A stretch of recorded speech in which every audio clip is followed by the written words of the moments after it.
ngiyayikhetha inkosi enhle yasebuhleli bamaNazaretha. Ngibingelela abagcotshwa intaba ipheza nebandla likaNkulunkulu. Amen. Bangcwele usekhulumile umshumayeli uthi namhlanje na isikhumbuzo somqalo walokukholwa.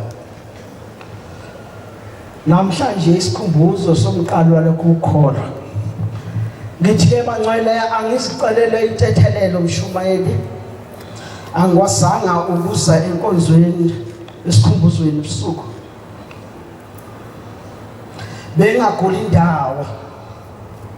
Phela bengiphethwe imbi lapho. Uyavama ukuthi lapho mekuphethe umshumayeli bisihambisana nesilonda. Bengiphethwe lokho kufa nje. Ngadaleka kabi. Ngelanga ngathathwa umunye ubaba lapho kwabundaba.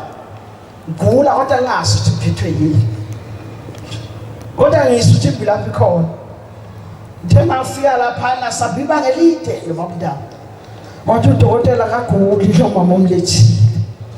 Wathi babundaba hayibo uyafa lo mama wathi kaguli umama omlethile. Kuphela nje ushithi inhliziyo isizile hleli kabi. Kwakunjalo. Uthi lo mama ke inhliziyo yakhe uvela ukhuphuka iBP. Wephethwe kokufa mshumani ngicela ungithethelele baba noNkulunkulu angithethelele. Ngoba bese ngisikhokhela mshumani ngathi konje phela ngayesa uNkulunkulu wabantu esimkhonzayo. Namhlanje isikhumbuzo sikaBhombele waqala lokho ukukholwa.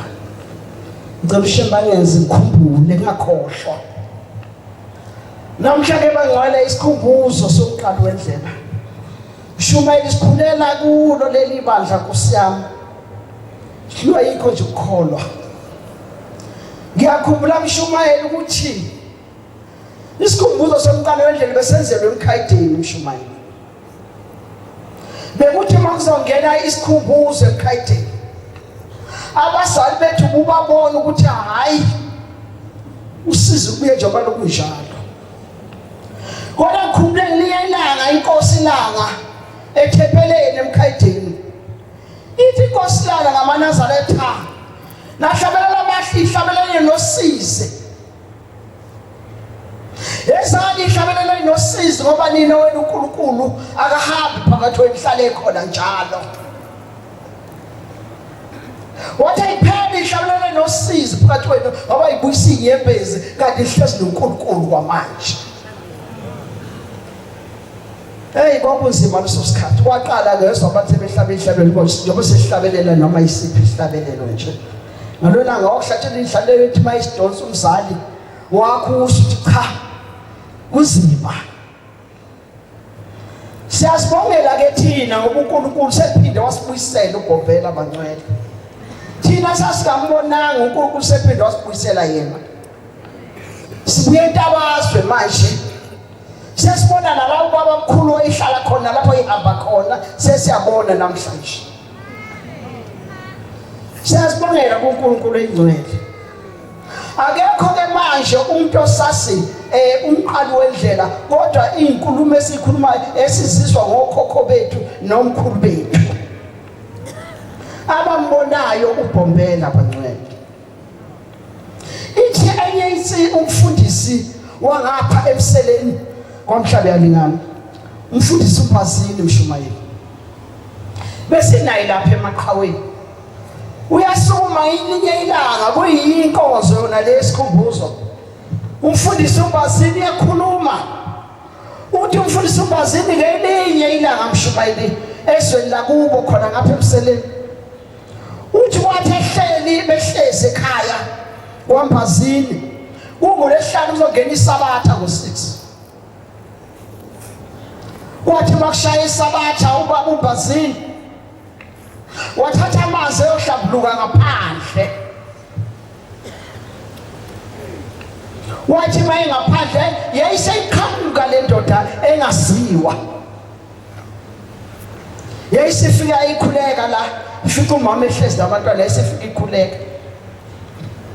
Yafuma nje inkosikazi ubona ukuthi ivuma kumuntu eyaseka masifute ngalandaba nayo. Ngezeka komama bayashesha ungayibhekisisi into.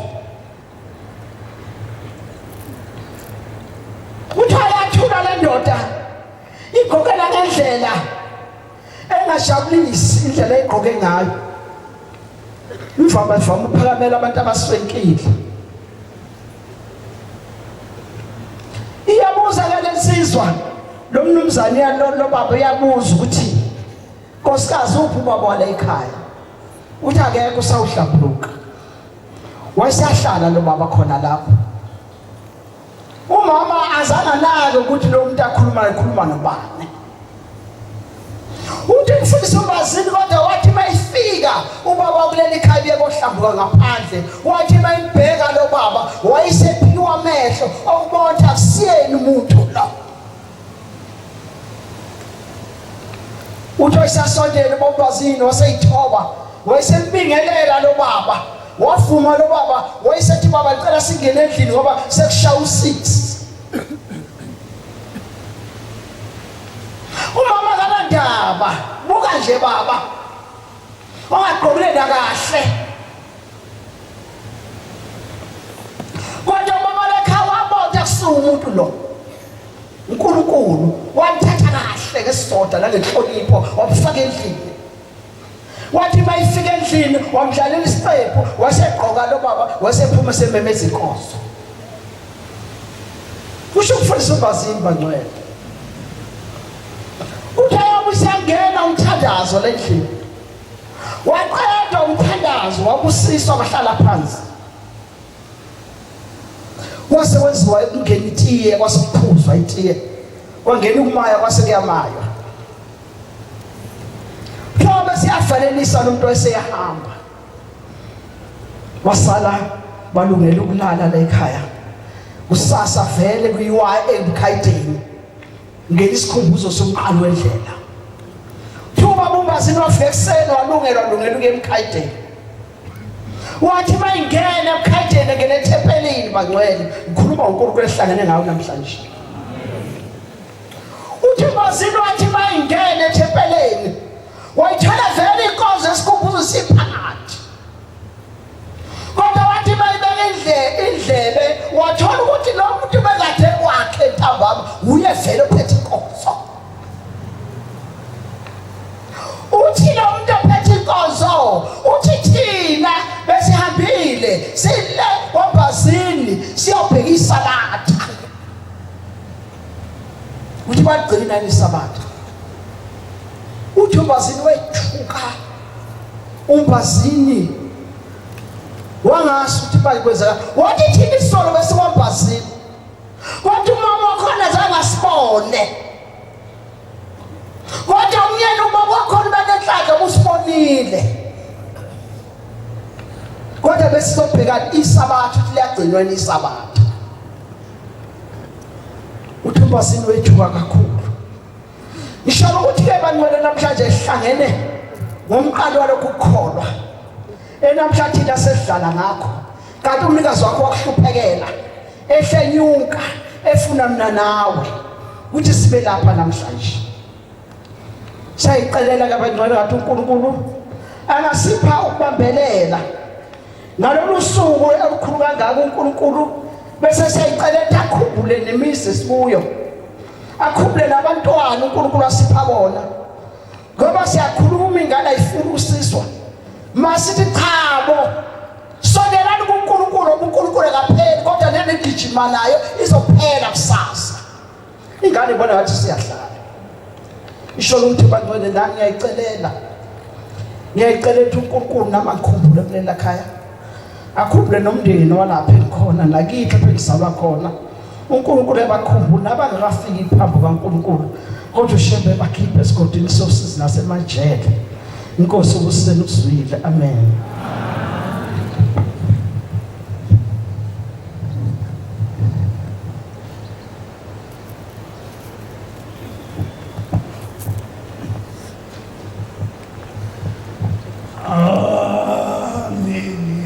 Amen.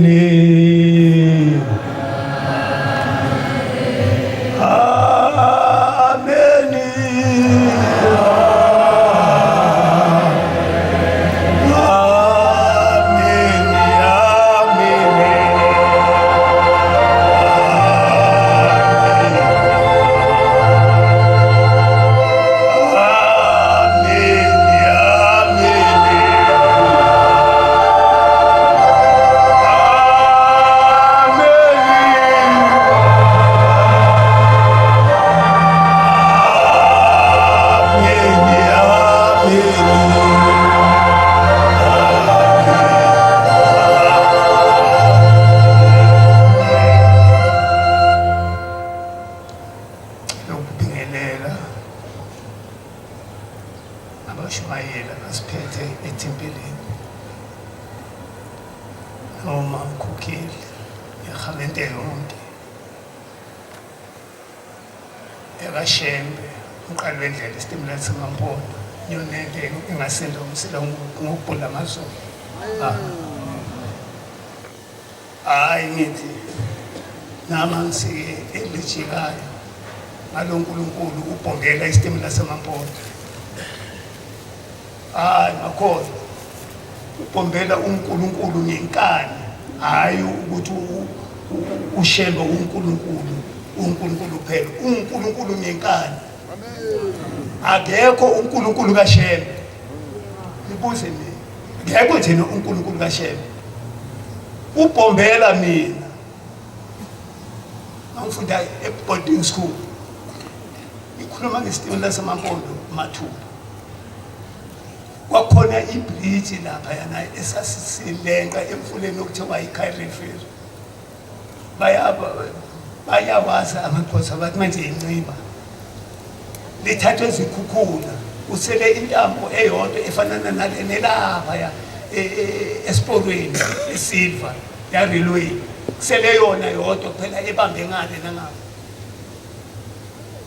iphethe impuphu iyafi 12.5 ngibuya esitolo ikhukhula sihamba phezulu ngiyaxolisa angingasisho ingane lena encane kakhulu uThemba owabancimana xolisa babalazi akuweleki lapha ubhombela wafika wathi manje angibele phezulu kwale yantambo ngwela ngani ngathi mina ngizawugibela kanjani ngoba ke ikhukhula zingaka ngathi baba mawungangithatha lo mfula lo ungangibuzi izono zami ezulwini ungena ndini nawo wempuphu uyofika ke kuphekwe ezulwini sidle yona ngoba impuphu elemqolo ifaselela emqolo nama-tin staff efish ubhombela wahambisa mina phezulu kwaleya ntambo bomama leya so esive ibambe ngale ibambe ngapha ibloho lingekho ngawela ngalo bamangala negenge esasifunda nayo uwele kanjani lapha athi manje uNkulunkulu ubhombela akusiyena akana uNkulunkulu ngenkani no nibuze mina kwabuya ubhombela kwesibili kimi weza gijima wafika wasina la phambi kwami wasina wathatha isigqoko sakhe wasibhekisa phezulu wasibeka ekhanda lami wasina ubhombela wasina wathi manje ngane yami ngovuka kusasa so ekuseni ufunde Isaiah 6 verse 1 to 13 iBhayibheli leka ngilazi ngangazi ivesi lodwa ekhaya ke kwakusonto eZayoni John 14 inhliziyo zenu mazingakhathazeki amen khulunya lona bekuvule kubane sonkeni inhliziyo zenu John 14 inhliziyo zenu mazingakhathazeki singakhathazeki limele kanje wathi ufunde lona yazi ngafunda le verse ubhombela wafaka amavesi eBhayibheli emzimbeni wami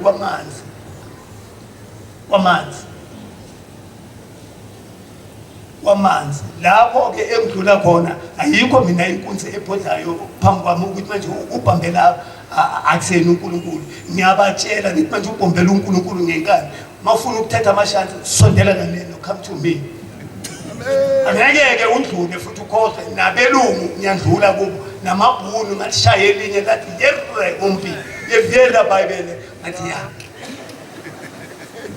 ubhombela isitimela samaMpondo akukho lapho ke engifindeka khona ngobhombela akukho futhi ke ngifise neShilense nje ngithi mabangathi tournament amaNazaretha angiboni ukhona umfundisi noma ke ubishop ongandlula amaNazaretha uNkulunkulu emhlabeni ezulwini Mateyu 10 verse 34 ningonkulunkulu nina niphelele niqhoshe ngobhombela ukuthi manje nina-ke nihlele nonkulunkulu ngenkano okuye nobonwayo hayi lento ukuthi manje unkulunkulu akabona unkulunkulu uyabona wathi manje omunye umfundisi yini wenkonzo engeke ngibizwe unkulunkulu akabona ngathi mina unkulunkulu uyabona ngathi ngicela ukubuza uShemba fika kuMose wathini uMose Exodus 33 verse 20 wathi manje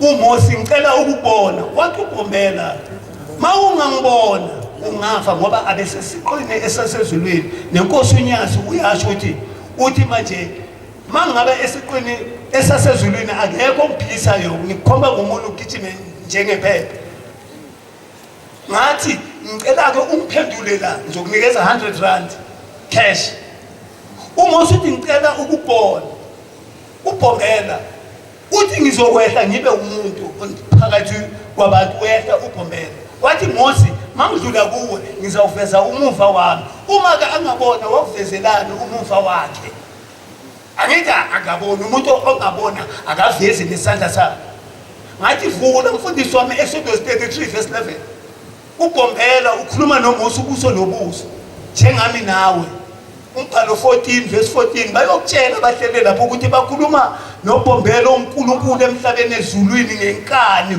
ubuso nobuso uthini lapho ngathi rati uyibanda ngicela ukubuza ilanga lesikhombisa nimkhonza nini uNkulunkulu wathi manje ngesonto ngathi manje ngicela ivesi lesonto ngoba isonto lenziwe ngabantu ngemkhuba yabo Nehemiah 8 verse 118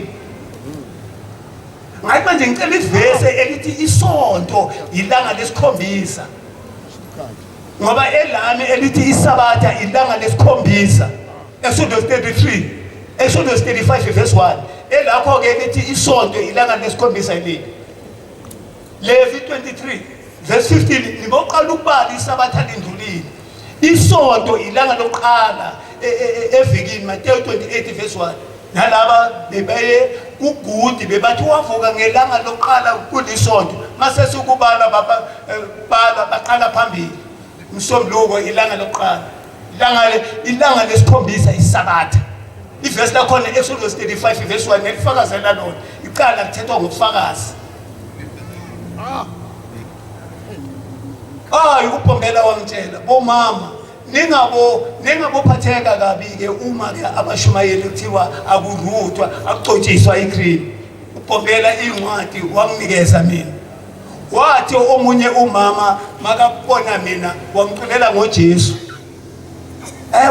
uJesu athi hawu mama ngathi mina ubhombela wathi hayi umuntu lo ngathi manje noJesu umuntu isenzo 2 verse 22 ngathi mama njengoba uruthile hayi uNkulunkulu wathi manje sibe bahle ngathi hayi Jeremiah 4 verse 8 njengoba uruthile usitshela ukuthi umuhle kanti umubi wafunda wathola wahamba angavanelisanga nokhirime ebusweni baseRoma boqala 9 verse 20 ayigcotshwa nenwele zokufakelwa ayifakwa ngitshela ubhombela amavesi ayewafaka kimi nenwele zokufakelwa azifakwa akudaywa ikhanda Matthew 5 verse 36 ungatshentshe noma lunye unwele lakho lube mhlophe noma lube bovu nebhluko aligqokwa umuntu omama Deuteronomy 22 verse 5 nendoda ayigqoki ibhlukwe libekele ngaphansi kwezinqe isono kubhombela Exodus 28 verse 42 khuphula ibhluku libeke enqoleni inkolo yala ekhaya nyasho mina phakathi kwabantu iboss emhlabeni iboss ezulwini akekho ongathi bi inkosi busiseni amen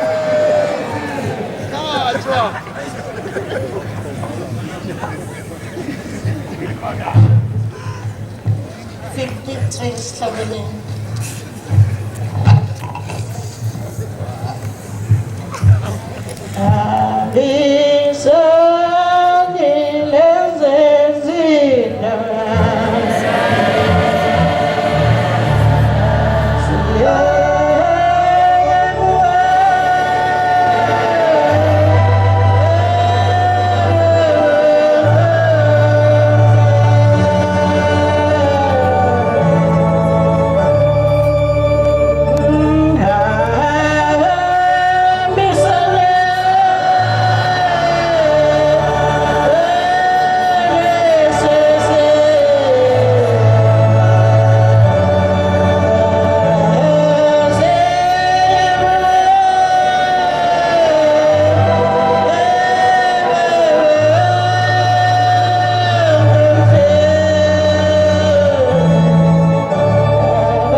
ngisukuma ngithulile Baba Mshumayeli inkonzo yesikhumbuzo Baba Mqalondlela bingelele abagcotshwa bami bingelele intaba yapheza bingelele ibandla likaMenzi wezulu nomhlaba amen Nazaretha ingcwele nami ngicela uNkulunkulu umqalondlela ngikhumbuzo kodwa ngoba ngambonanga engake ngakuzwa beshumayela ngakho abangcwele bakhe basezulwini amen ngelinye ilanga kuthiwa inkosikazi yomlungu uMrs Brown wahamba waze wafika lapho kwakhona uBombela eyocela ukuthi uNkulunkulu womusa owazi konke okusemhlabeni nokusezulwini ukuthi amise ulwandle laseligubuzela liyofika emakhaya abo abelungu amen kuthiwa uMrs Brown lona wayehamba ngesithuthuthu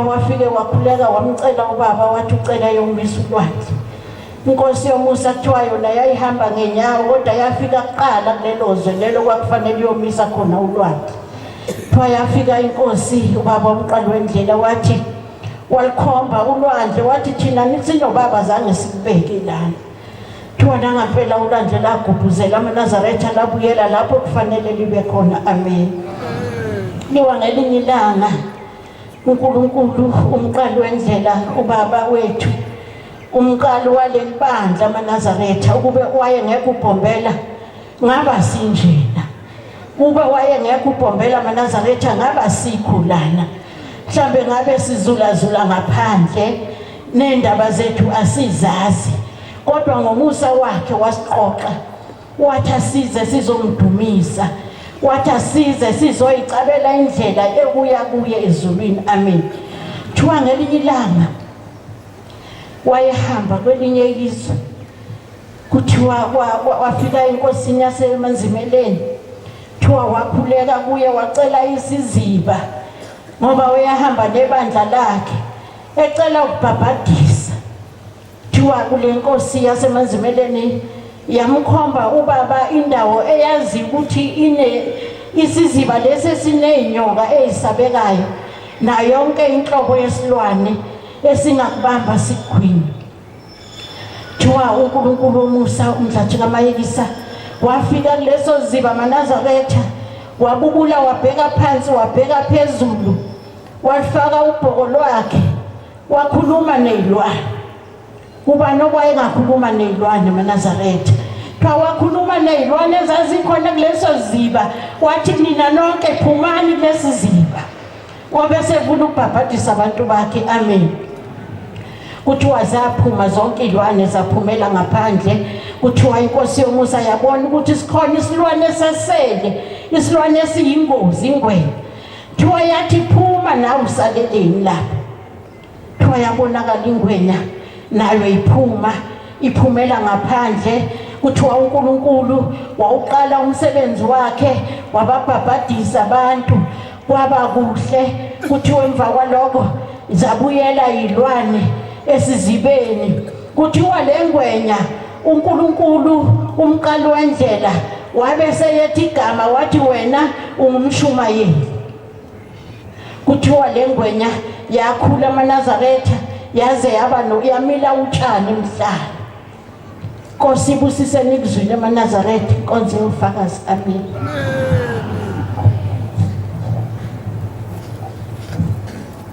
Vuga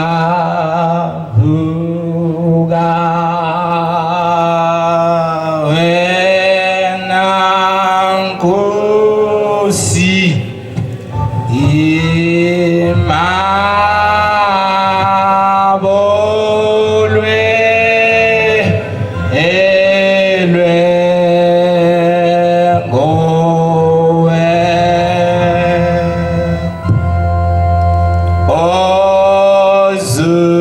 Ozuhambe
inkosi yasemhleni bamaNazaretha amen. uNkulunkulu ubaba mkhulu ayibonge inkosi. Ngelinye ilanga ngingowamaphumulo isibongo igama nguDumsana. Ngelinye ilanga kuthiwa kwaku-1915 kulethwa eyindoda noma ubaba wakwamaphumulo isibongo endaweni yasefoundation ngaphezweni elithile elasezansi. Uma beletha le ndoda yakwamaphumulo kuthiwa yayigula kakhulu, khona into eyikenzeke bangcwele ezweni nala umuntu ngabona ubaba mkhulu mina ngahamba emhlabeni ngelona iNazaretha ngafika ezulwini ekugcineni ubaba mkhulu uNkulunkulu ayibonge inkosi. Izulu likaShemba ayibonge inkosi. Uthi ngidibane nobaba mkhulu ezulwini ngithema ngithi ngase ngibona umfula, uma ngithi ngeza kule mfula hayi udle indwondwe akuweleki, ngase ngibona umuntu omengaphesheya ifaka umjivo othile. Uthi wayesememeza lo muntu ngaphesheya wathi ya mntanami ufuna ukuwelani? Uthi ngathi yebo baba. Uthi kwakhona akuphosayo ngase ngiwela. Uthi waphosa intambo baba mkhulu. Uthi ngase ngiwela phekwa lo mfula lo muntu mayibona baba mkhulu ngale kwenzayo. Uthi ngathi mangifika wasethi ya mntanami usufikile? Wathi yebo. Wathi lalela ke njengoba usufikile la ufuna ukukuthuma ubuyele emhlabeni. Kusho umuntu owayehambe ngayifakile ingubo ayibonge inkosi. Uthi baba mkhulu ngifuna ukukuthuma ke mntanami emhlabeni njengoba usula. Ngifuna ukuthi ungibuyelele emhlabeni uhambise lo mlayezo ufike utshela amaNazaretha onke ukuthi la ezulwini la uyabona la akangeni umuntu ongathetheleli.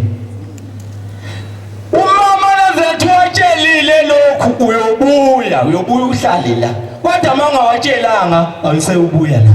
Ithi-ke baba mkhulu lalela ke mntanami, ngifuna uhambe ungitshelela amaNazaretha ukuthi umuntu ongathetheleli noma iNazaretha elinganayo intethelelo nalingeni la ezulwini lami ayibonge inkosi. Uthi mana-ke ngaphambi kokuba uhambe nawe vuma thethelela ubaba omncane wakho. Ithi lensizwa ubaba omncane wathatha unkosikazi wami wawakhe.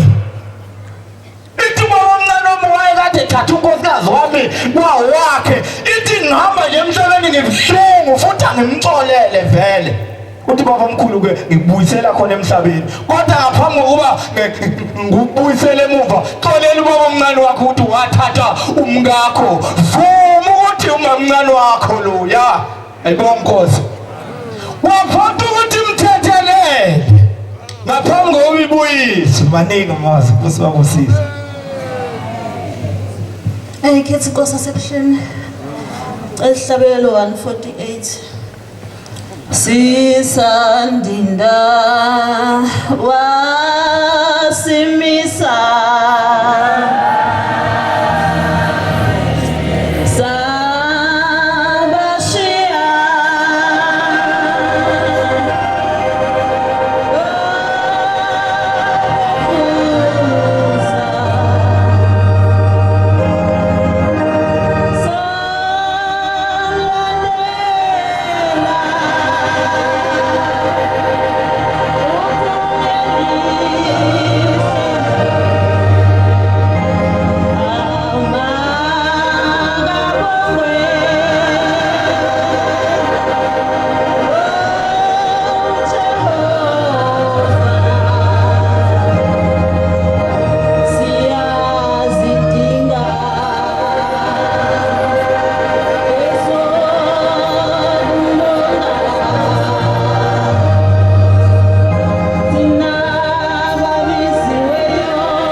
esihleni.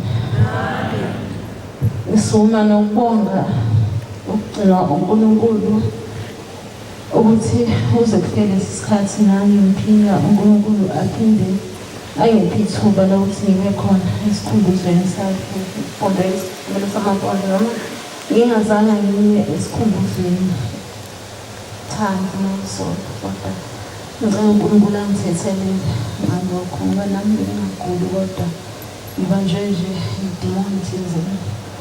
MaNazaretha ngisukuma nokubonga ngithi angingahlali phansi ngingasukumi ngoba abazali bami engibabongayo angiphe yena bona uNkulunkulu basifundisile kakhulu ngevangeli leNkulunkulu inkosi umqalo wendlela.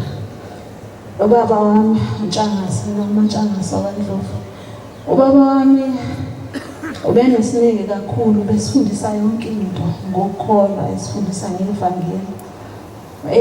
Ziningi izinto indaba sixoxele zona bese mayixoxa nathi siyabantwana bakhe asibuke emehlweni ufuna ukubona ukuthi lento ayikhulumayo nathi siyayizwa inyangena futhi mhlambe emqondweni wethu. MaNazaretha ngabe nginephutha kuningi esikuzwile noma engasekho njengoba kade esho nje umama ethi akasekho umuntu owazi umqalo wendlela lezinsuku zamanje kodwa sizwile okuningi. Ngiyakhumbula uma ekhuluma exoxa ethi esawumakoti babizwa kuLwesine omunye unkosikazi owayengalona iNazaretha engakhona nje inhlobo. Uthi uma lo nkosikazi wababiza kuLwesine wayeseyababusisa nje bayenza umthandazo lwesine kaqeda eseyaxoxa ukuthi ubabize nini.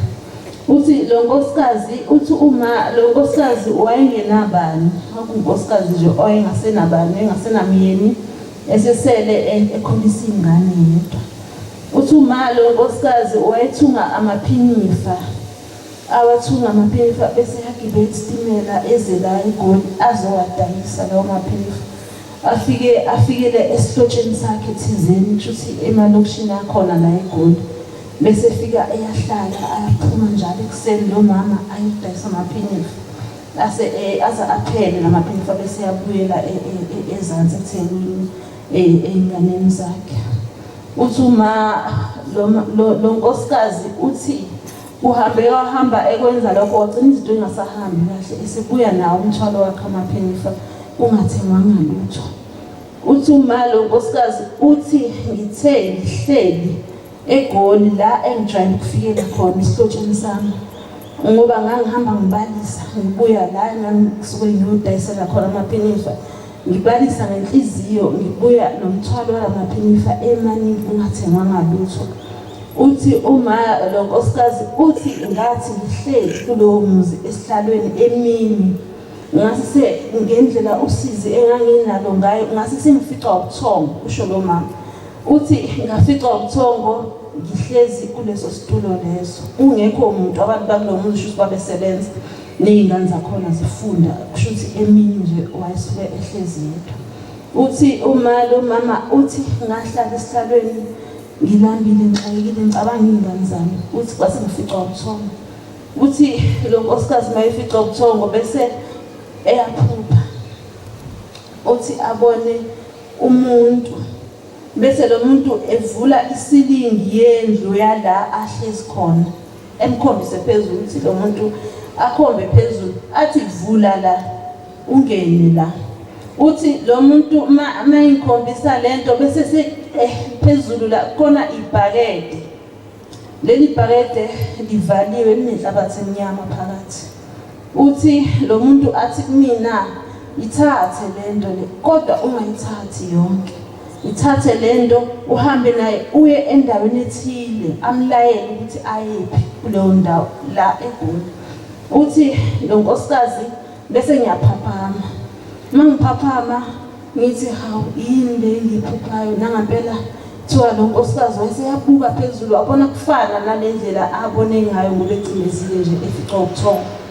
uthi mayibuka phezulu lo mama uthi bese ayibona le ndawo angene kuyona lo muntu amkhombise yona ukuthi uzothi mayevula bese ethola leli bhakede nangampela kuthiwa lo nkosikazi wavula waseyathola leli bhakede waseyayithola lento waseseyayikhipha wasese eyayikha wathatha isikhaftini uthi lo mama ngathatha isikhaftini ngayikha ngayithela isikhaftini ngangayikha yonke ngasise ngiyahamba ngoba emqondweni wami ngangisakhumbula ukuthi uthe angiphi uthi uma lo nkosikazi uthi ngathi mangifika kulo ndawo owathi lo muntu ebuthongweni bami angiye kuyona base befike beyithatha lento base besithela ngale uthi base bebuya nenqaba yemali uthi lo mama le mali angizange ngiyibale ngayithatha nje ngayigubhusha ngoba ngase sengisaba uthi ngashiya konke lamaphinifa lawo kulowo muzi ngase sengithi ngashiya umlayezo ngathi umakhelwane akobatshela ukuthi ngisahambile khona ngiphuthumayo ekhaya einganeni zami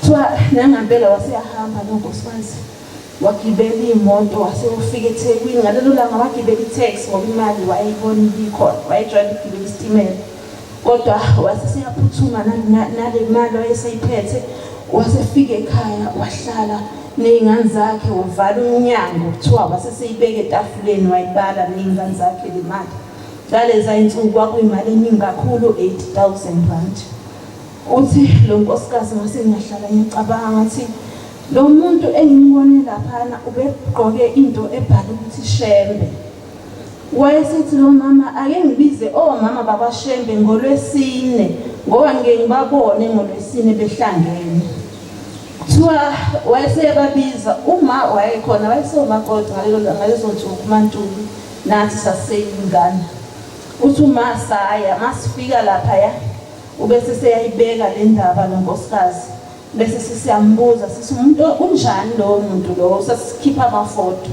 khona ifoto eyinalo nami endlini eliuthayela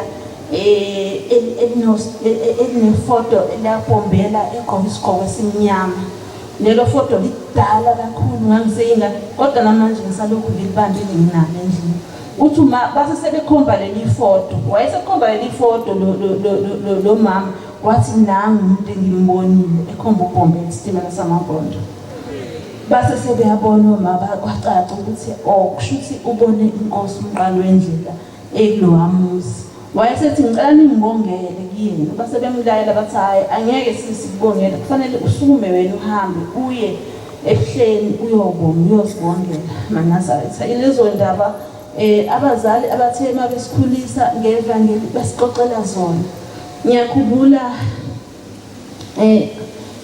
ngise Tafelkop kwakumhlangano kwakuyisikhumbuzo sokuqala sokuzalwa kokuNazaretha inkosi uNyazi lweZulu sesihlalweni uyayisiyakhuluma inkosi uNyazi lweZulu ngalelo langa ngikhona eTafelkop Tafelkop kuse kuphakathi nokomlazi nembumbulu wayeseyakhuluma ekhuluma ngomkhulu wakhe ubaba mkhulu uBombela uthi uBombela ngendlela owayekhuluma ngayo maNazaretha inkosi uNyazi lweZulu le ndaba yayikhuluma ngendlela engazi ukuthi ubeyikhuluma kade yenzeka manje noma izolo noma ubekhona ebuka kwenzeka lento eyayenzeka ukuthi nje sekunesikhathi mhlawumbe nami khona sengikhohliwe kodwa wayisho indawo ukuthi kwakukuphi nendawo la indoda yakhona eyayihlupheke kakhulu ingenelwe yizilwane emzini wayo ingasahlali emzini wayo ungasakheki umuzi ingasenayo nemfuyo nomkwayo esewaphuma wabaleka nezingane isisele yodwa ingasenalutho kuthiwa le ndoda yayithi mayibiza abantu ibiza ngisho inkonzo lezo nkonzo babethi mabefika labo bantu bese sekusuka isivunguvungu somoya ongawazi uphephula izindlu uphephule yonke into babaleka abantu bashiye ngisho inyanga kuthiwa zayishiya ngisho ikhwama zazo zibaleke zishiye zihambe kulomuzi usho inkosi uNyazi lweZulu uxoxa le ndaba bese le ndoda kuthiwa yasesilayelwa umuntu thizeni owathi khona umuntu owuhlanya obizwa ngenceku kaNkuluNkulu oke afike endaweni ethile uboya ke niyobika usizi lwakho sibanibani betshela le ndoda kuthiwa nangempela le ndoda kuthiwa yaya yona inkosi ayizange ngiye emzini wayo. Kuthiwa yathi mayifika lapha ekhona khona inkosi umqalo wendlela. Wayesefika inkosi umqalo wendlela ekhipha abashumayeli abathathu. Noma ngaseyikhumbula ibongo kodwa kulapho bashumayeli wayekhona umshumayeli wayengcele.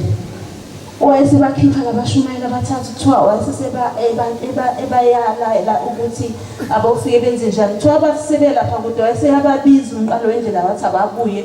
Wayesekhipha iduku ephaketheni elimhlophe wabanika wathi ngicela manifike lo muzi nifike leli duku nilifake phezulu eintingweni zendlu azofike aningene kuseliyona umnomzana walo wamuzi. Kuthiwa ithi inkosi bahamba labantu baya kuloya muzi okwangasangeni umuntu kuwona ngisho nezinyanga nezangoma ngisho nabafundisi bamabandla. Kuthiwa akekho umuntu oyesurvive mayethu uzomthandaza kuloya muzi lo. Ithi inkosi bathi mabefika laba bantu base beyahlabelela labashumayeli abathathu. Uthi inkosi unyazi lezulu labantu bayathandaza bengacimezile ngendlela ababesaba ngayo kuloya muzi. Kuthiwa bayathandaza bengacimezile belindele noma yini. Kodwa ngoba babethunywe inkosi umqalo wendlela bathandaza baze baqeda. Uthi ngalelo langa lezilwane zazikhulumela zona zaphuma zavalelisa zathi siyamesaba uShembe inkosi uSelukuzwile.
Khetha inkosi enhle yasezulwini bangcwele ngizofakazela inqomane ukuthi uShembe uNkulunkulu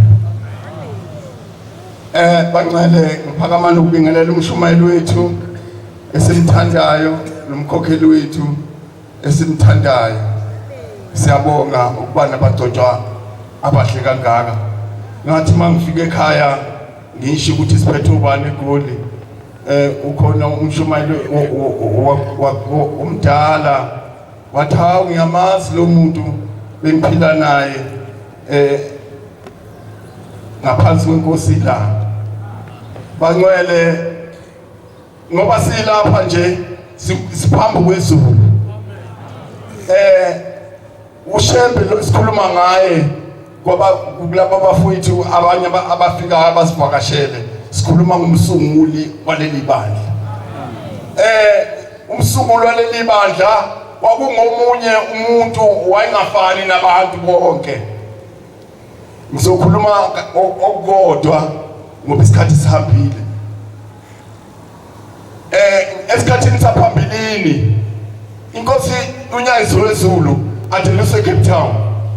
eCape Town ila khona kudala uhulumeni waqala owayekade khona esusa amakhanda abantu khona. Ngizokhuluma ngenzela laba abancane ukuthi bangaphatheki kabi ukuthi sikhuluma ukuthi kanti kokubulawa abantu eCape Town. Bazalwane kulaphana kule ndawo kwakunezimpi uboshwa amakhosi kwaZulu. Kuthiwa naseMaqadini nayo inkosi yayikhona kulomdibi. Kuthiwa kwathi isifuneka kuthiwa yokugcina inkosi uNgcobo eyahamba yoboshwa amakhosi onke ayiseboshiwe uthi mayifica ehlathini wayibiza ngegama uShembe biza inkosi ngegama amakhosi akudala engakuthanda ukubizwa ngamagama kodwa yena wafika wayibiza ngegama wathi pheseni phuma lapha ehlathini uthi ngiphuma kanjani inkosi ngoba kuyaliwa ngaphandle amaphoyisa akufuna uthi lamaphoyisa azokubulala because bakho ngeke busavuka bophela phuma manje hamba uyoboshwa wathi inkosi yakwaNgcobo yaphuma njalo wathi ngizoboshwa kuphi na wathi hamba uLundi wathi yaphuma inkosi yakwaNgcobo yashona eLundi kuthiwa abelungu benza ibreakfast elikhulu kwathiwa sesibopha umjikelele inkosi yakwaNgcobo sesithola umuntu okudala efuneka kuthiwa inkosi yakwaNgcobo mayifika ejele umbona usela uShembe uthi usibanibani pheseni lapho khona usodla ukudla okunikezwa yimina wathi yangena ngembobweni nalithi yakhiye phakathi ejele mayiphakathi mayingena ngembobo kanalithi yathi uzodla into oyinikezwa yimina ungakudla ukudla okunikezwa yilaba abantu balapha kuthiwa bancwele inkosi yahlala lapha ejele kwesinye isikhathi inkosi ingasafiki kuzomnikeza ukudla yathatha isikhathi eside yathi hayi ngiyakudla manje lokhu kudla kuthiwa wathi yakuthatha ukudla yasishaya isandla wathi ngithe lokhu kudla kulapho ungakudla uzodla ukudla okunikezwa yimina bancwele ngoba silapha nje hayi asithukanga bafowethu silandela umoya ngempela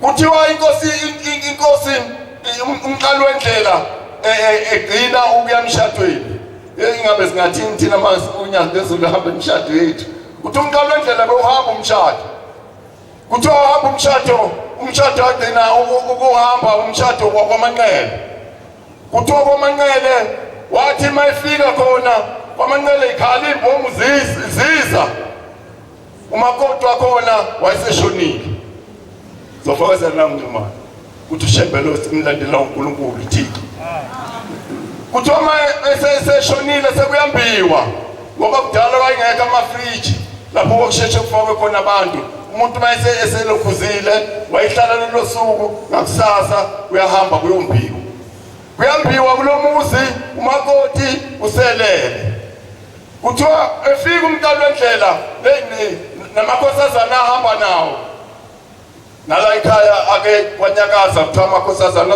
afuneka ebuhleni iwuthi awunikelisa khona sakhala sonke ngoba siyalwazi uShembe mengafuni umuntu asondele eduze kwakhe akusondele umuntu ngeke usondele futhi sisondela kuyena ngomusa yikho sisondela kuyena abantu bazibafune nokumqhawula ngayiqhawula lento banwele kuthiwa laphana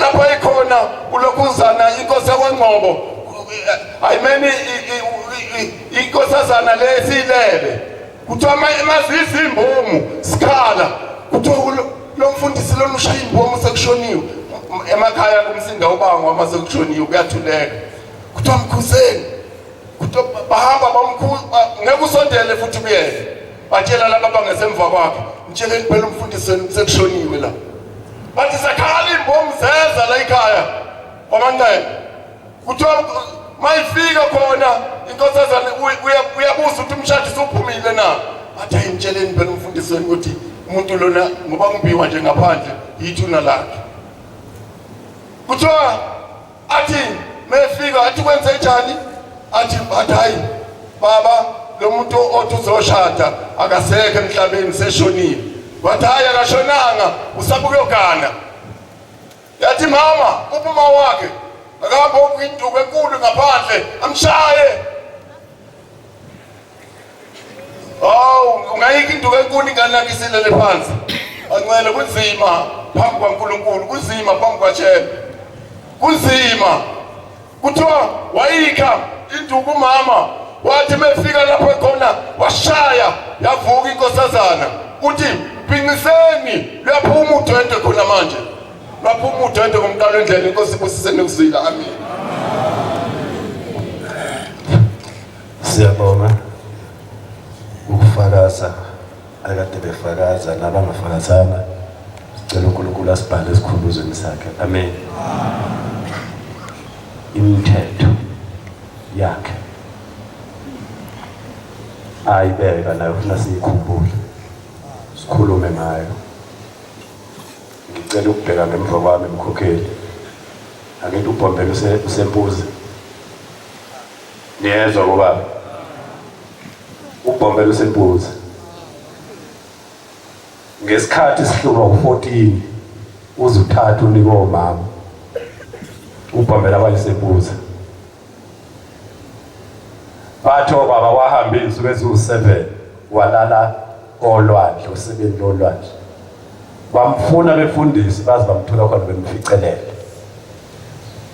Uma bebuza ukuthi inkosi uhlaleleni la uthi ngizofuna lo mthetho engifuna ugcinwa amadoda.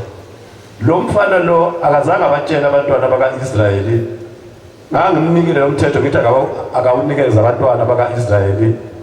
Wayeza nawo wafika wagqibana. Ngizofuna wona bathi wayogubhu 23 wabuya nawo. Uma uphulu 23 bazobha inkinga uBhombela uzofa.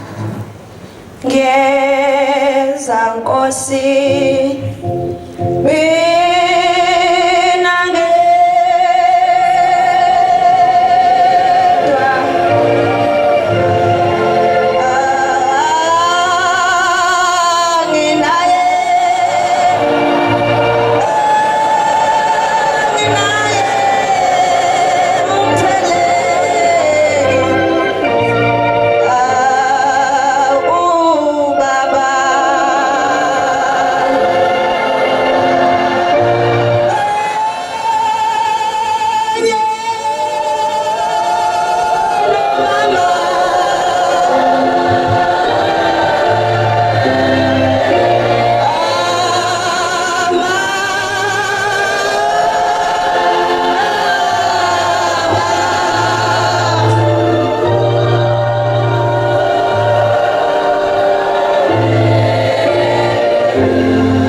Amen.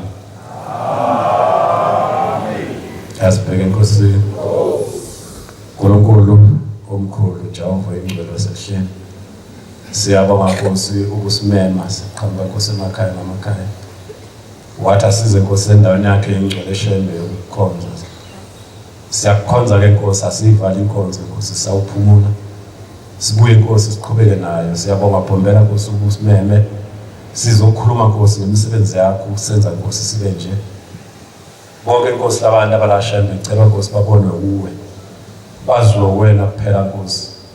Abagula enyameni nasemphefumulweni baphiliswe wena. Nabahanjelwe izihlobo Nkosi baduduzwe wena. Nabalusizi Nkosi wena Nkosi ozobeduduza.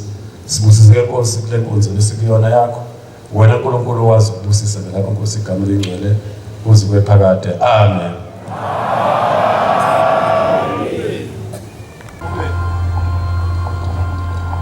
Selithethiwe yecala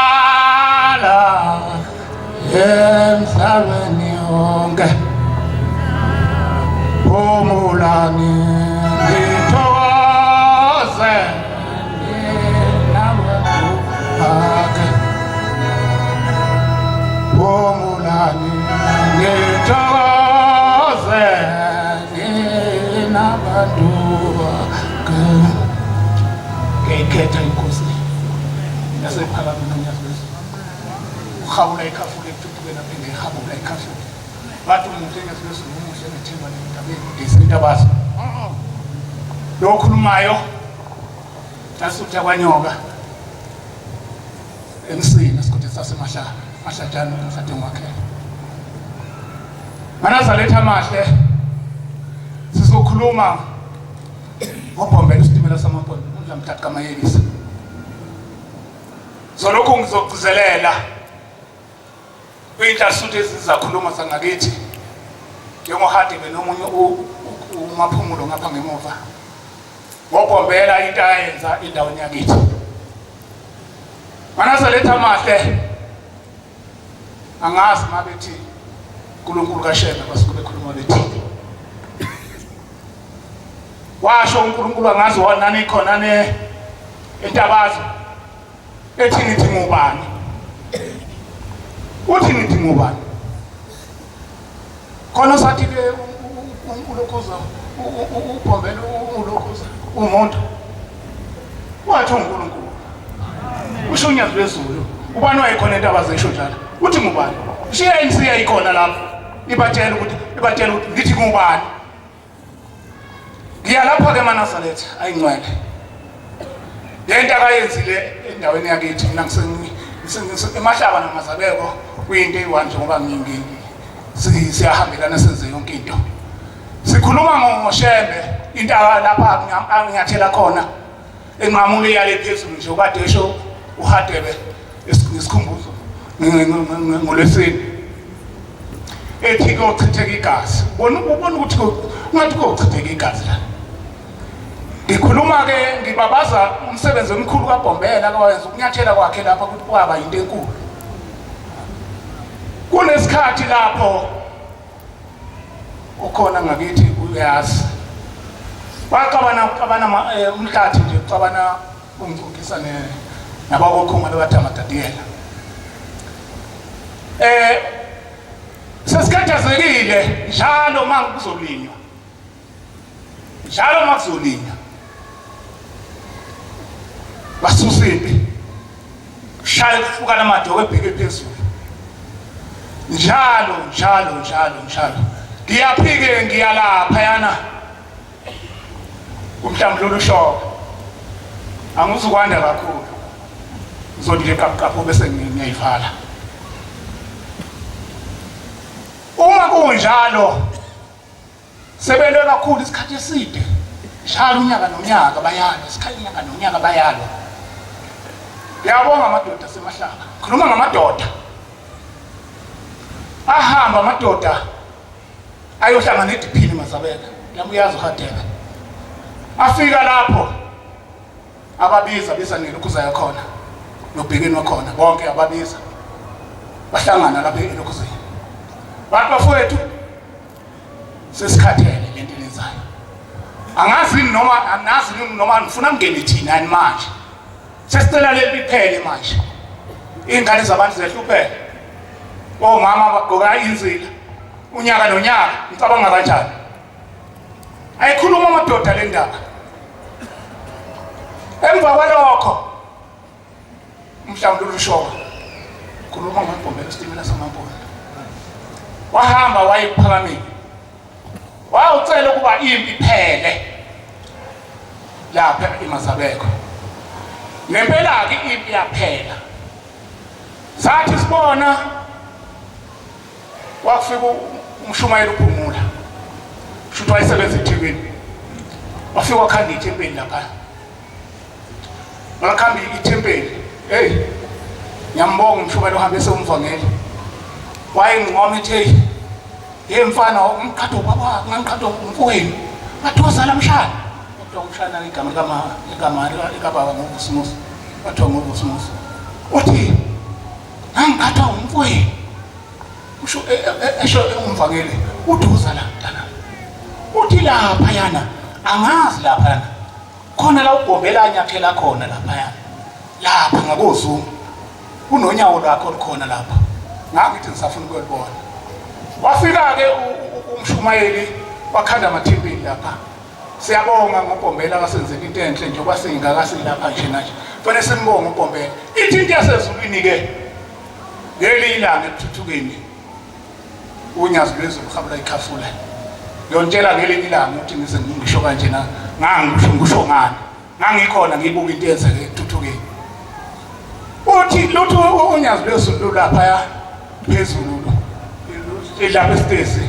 Uthi Manazaretha ningcwele. Uthi nje uba nilana nje. Yazi indlela engijabule ngayo. Uthi ngisuke ndize ngizohlala lapho ngaphansi. Uthini uNkulunkulu mayisho njalo? Nizoyiyeka lento. Nizoyiyeka Manazaretha. Sinibambile niyeke. Hayi Manazaretha. Kahle. Singayiyeki lento sibambe. Nane nifikayo. Ngikhethe inkosi. La siyathithilana. La kunemthetho ekusezulwini. Ngeke ukhuluma okunye. Sinemthetho ekusezulwini. Uyavinjwa la mawubheka la ushayisa. Bathi ngelokhuza nesingisi ikalite sakho umgwaqo mawugcina bathi ikalite sakhe. Uyagcina usegcineni la. Segcineni la segcineni. Aphikisa omunye elokhuzeni ekungcwabeni wosindiso. Ethalike elinye isondo ngaphandle kwabo ngathi hayi. Bekhuluma nje bathi amadoda hle intshebe ihle phansi sithule sethu. Hey, wasukuma umshumayeli waMontombela lapha ngisabatha khona ekhaya. Wathi hayi weManazaretha. Nani bazalwane la ngaphakathi. Wathi izingane zesikole igqoka uniform ehlukile. Naleli igqoka uniform ehlule kodwa siyapi? Ziyofunda into eyi-1. Nithini ngalokho? Bathula bathitho. Ngasukuma. Ngathi njengoba siyilana nje. Sizoduduza. Kodwa nje ngifuna ukunitshela khona. Anosibiza ngelinye ilanga. Ngivula amabhayibheli asizoshumayela la. Sisesifeni. Ngisho ukuthi ngikhuluma ngoBombela mina isitimela samampondo. Ukuthi wenza into enkulu njengoba sikhona siyilana nje. Manazaretha engcwele. Angizukwanda kakhulu. wayinto eyodwa athi uphungula amayihambe yomvangeli khona lapho kwafika khona uBhombela uthi utshela mina uthi wemshana ngithi Mshumayeli baba uphumula uthi ngiyahlupheka abantu abakholiwe abasemahlanga abakholwayo uthi abantu basemazabeka afuna ukholwa uthi angazi uthi akuzi no nempela ayikho inhlasuthe eke ngiyibone lapha esabathini la elokhuza khona isabathi la khona ilokhuza yithi Jose ngiye ngayibona ngibona nje imbijana abayi2 kuphela inkosi enibusise nikusile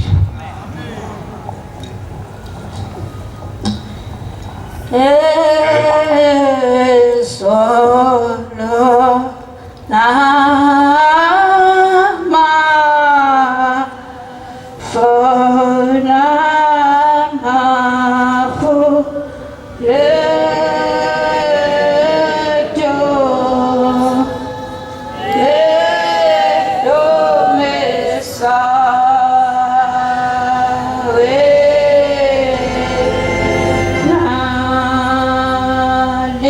lejo mesa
Ngayikhetha inkosi enkulu yasebuhleni Mama Nazareth.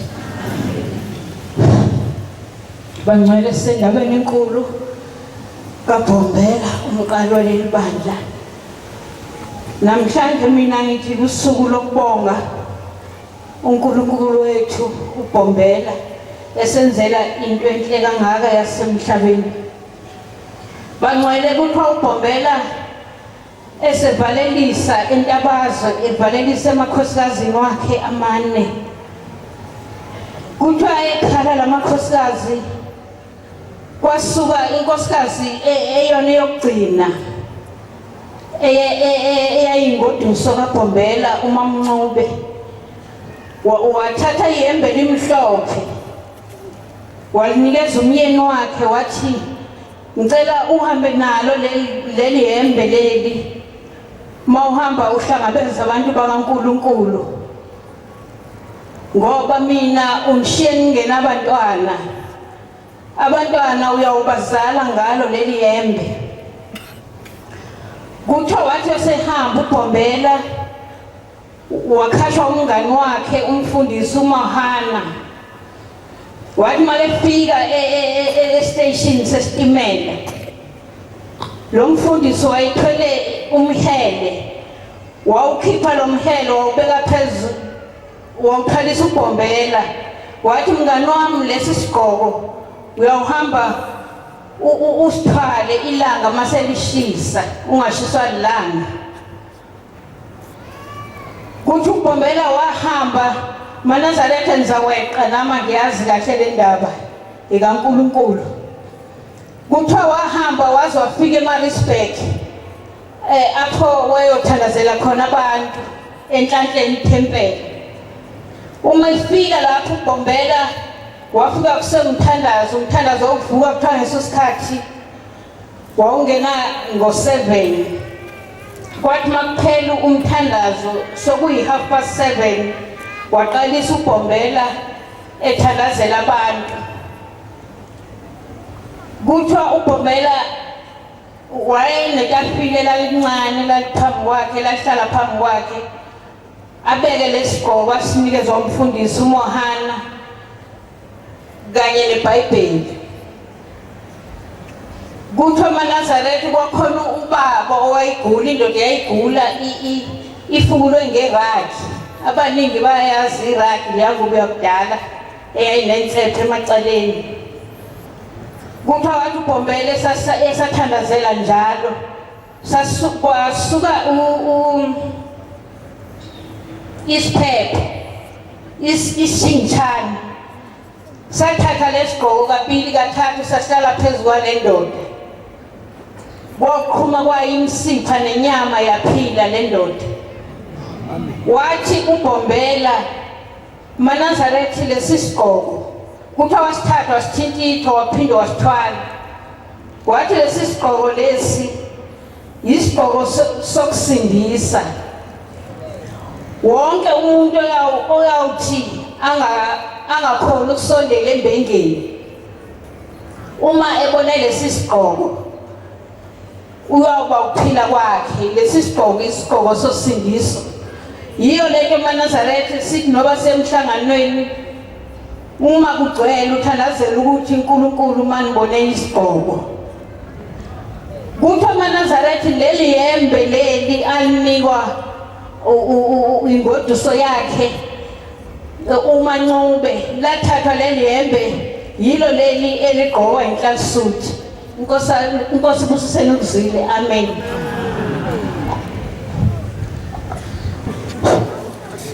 Kuphakama sabela wena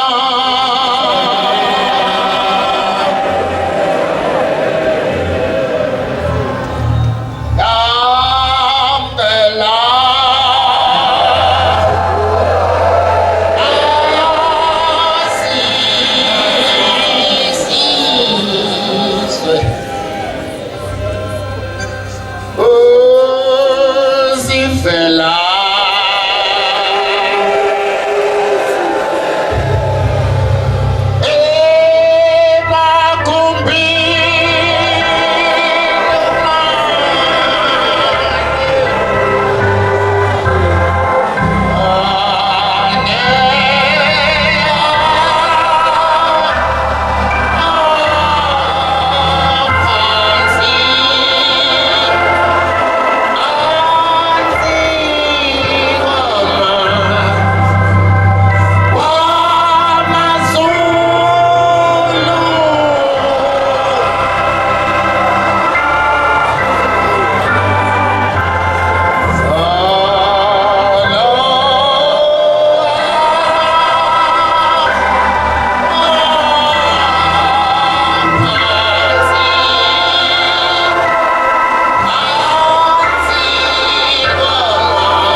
Siyabonga baba.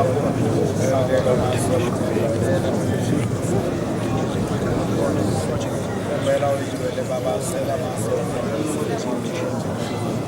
Nokulondoloza nokugcina amanzi baba.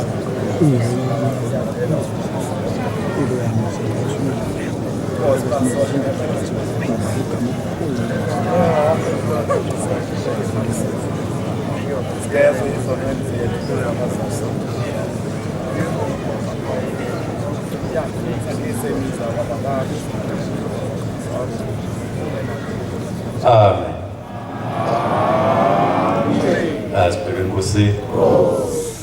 uNkulunkulu omkhulu Jehova oyingcwele.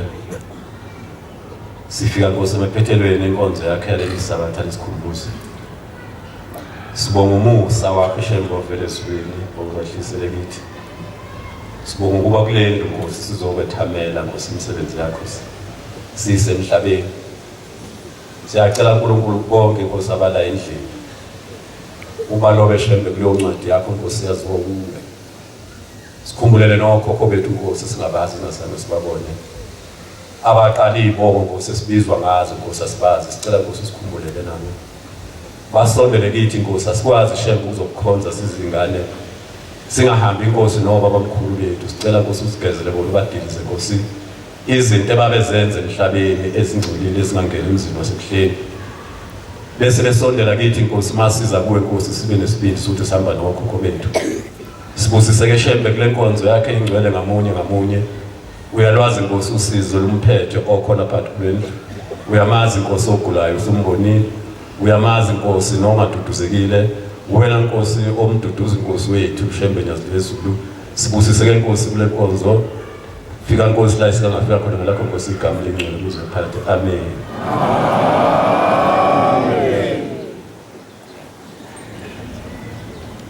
Seyivaliwe inkonzo.